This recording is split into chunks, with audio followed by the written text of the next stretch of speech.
Hi guys, I'm Max Couch from underthespecialist.com and I'm here to talk about Aconcagua equipment.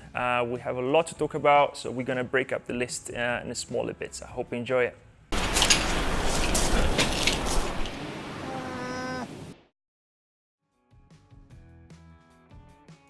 So the rucksack, that's an item a lot of people have doubts if take what the size of the rucksack you have to take, and if you do take two rucksacks or one. I will go just for one rucksack. It's very different if you hire a porter at base camp and if you're not. If there are options to hire porters at base camp. They are very expensive, more expensive than anything I've seen. In other mountains, they have a union in Aconcagua, so they have set prices. For instance, to take a 20 kilo load from base camp to camp 2, that's about $220.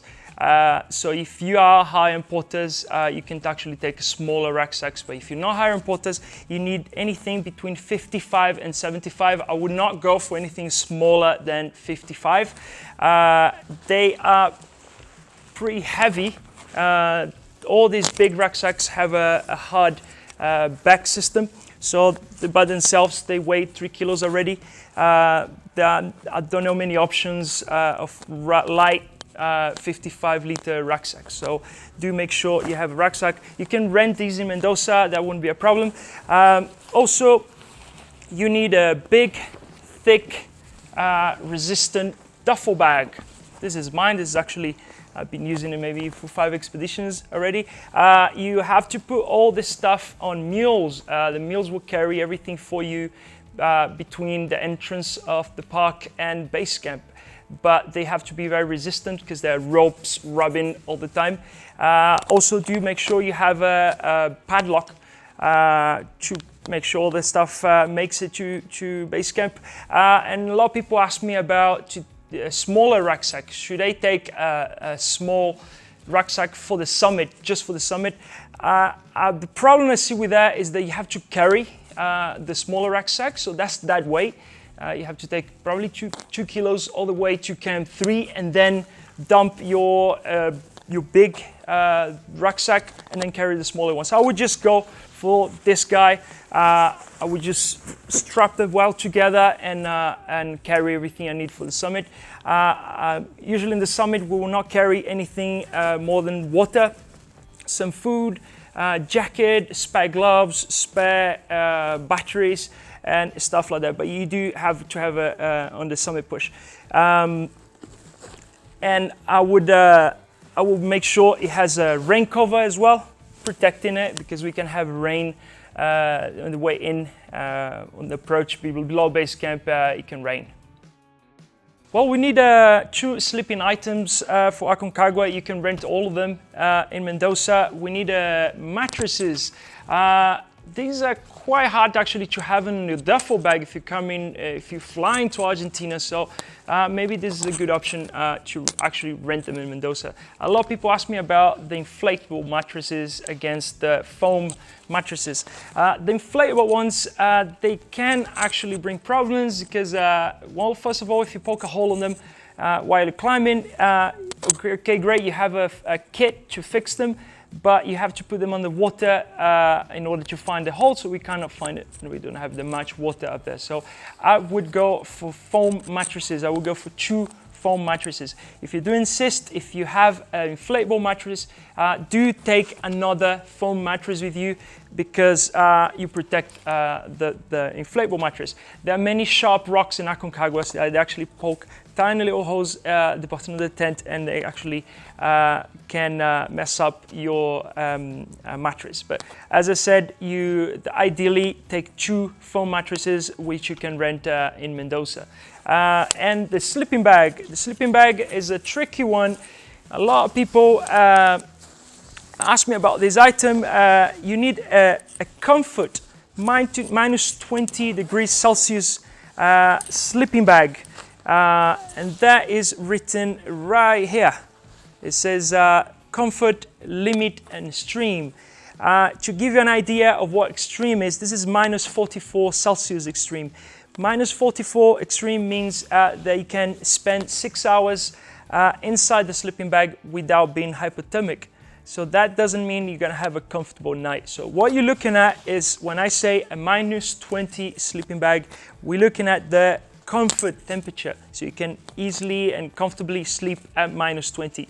-12 is okay, -10 is not.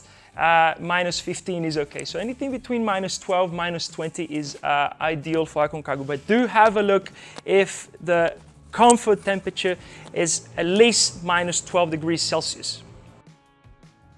We do ask people to bring their own freeze-dry food. The reason for that, we actually tried that for many years to have one single item that we can serve to everyone, and it never worked because people get very picky in altitude. That's a symptom, actually is a symptom from staying in high altitudes. The human body kind of rejects food.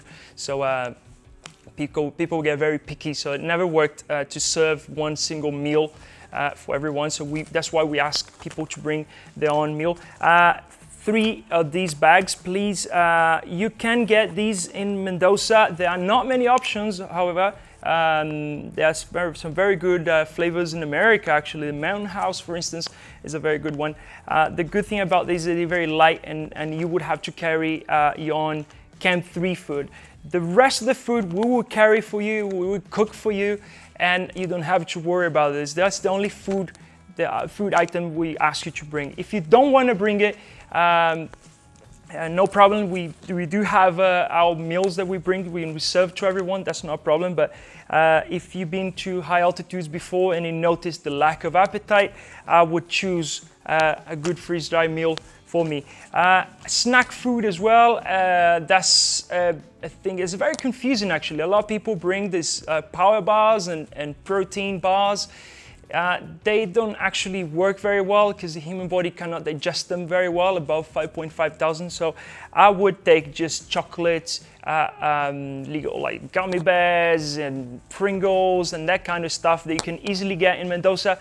That wouldn't be a problem, but don't worry much about these protein bars and power bars because most of the time they're frozen and you cannot digest them. The only thing that actually, I don't actually ask, it's an optional item, but I would take a couple of these. These are gels. When you're very tired, you can just open them up and have them. There's a very caloric gel in the inside, and you have to drink these with water, but then these are very hard to find. Sometimes they can be hard to find in Mendoza, so I would take them from home.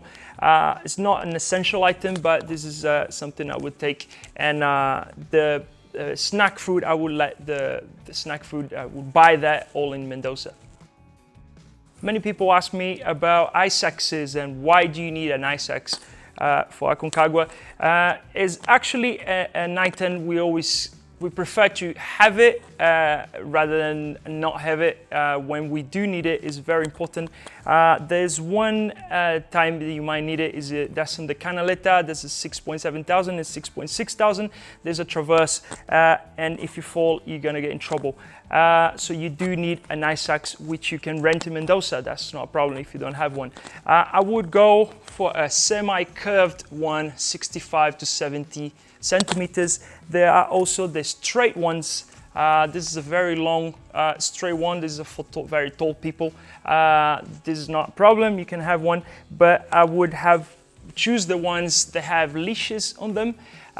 Don't worry if you don't know how to use these guys. We're gonna have a training at base camp. We're gonna have one of the rest days. We're gonna take our crampons, helmet and ice axe and walk around how to learn how to self-arrest and all that. I would say if you don't know how to use an ice axe, don't even have it. I prefer to have a trekking pole instead of an ice axe if I don't know how to use it. For the trekking poles, I would choose the system that has the side fitting, not the ones that you screw on, because sometimes you have ice in the inside, and when you have to screw them, we have bigger gloves, and because everything is so cold and everything like thickens up and hardens up, so if you try to screw it on, usually it doesn't work. So I would prefer to use this system, this locking mechanism, and I would go for the ones they have a very good bit at the end. They have tungstenium ones. It's a very hard metal. You actually take this cover off. And for the snow basket, I would choose the smaller one, the tiny little one. You can have a pair of these or just one, but do bring one, at least one trekking pole for Aconcagua. You don't need an ice tool, such as this one. You don't have to have one. Many people bring this and you will not use it in Aconcagua, so you don't have to bring one. So for these items, you can rent all of them. You can rent your ice axe and your trekking pole. So you need a trekking pole and a semi-curved 65 to 70 centimeters ice axe. Any questions you have, please post it under the video or just send it to us at info@andes-specialist.com.